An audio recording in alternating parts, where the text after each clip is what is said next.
that you've not only raised questions but also offered hope and given us alternate visions and directions where we can travel. So these are vistas that I'm sure our young people would love to travel, and I would at this point like to thank the management of the Mufakkam Jah College and the Sultan Ululumm Education Society, and especially Mr. Zafar Javed for their wonderful cooperation, the encouraging support, and the kind of, I think, tremendous support that you've given us has really encouraged us, and we'd love to continue to work with you on our future ventures. Thank you so much, sir. And I'd also like to thank our members from the press and media.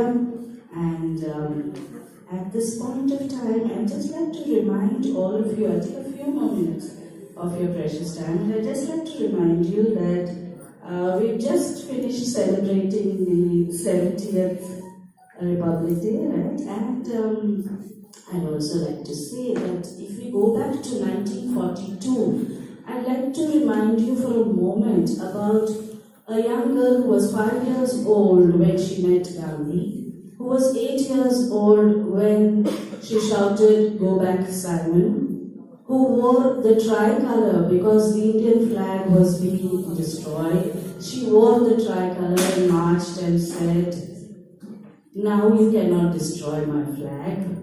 And during 1942, when all the leaders were arrested, she actually started and ran the secret Freedom Radio. So she was one of those fiery journalists who reported news as it was happening, in spite of British proscription. And her first statement on the 14th of August 1942 said, "This is the Freedom Radio, calling on a wavelength of 42.34 meters from somewhere in India." She reported fearlessly and freely till she was betrayed, paradoxically, by an Indian. She was interrogated, arrested, interrogated for 6 months, imprisoned for 4 years, released with tremendous bad health, saw freedom from her invalid's bed, went back to complete her education. And this fiery, free, freedom-loving patriot and journalist was called Usha Mehta. And it's wonderful that in 1942, this was the level of journalism.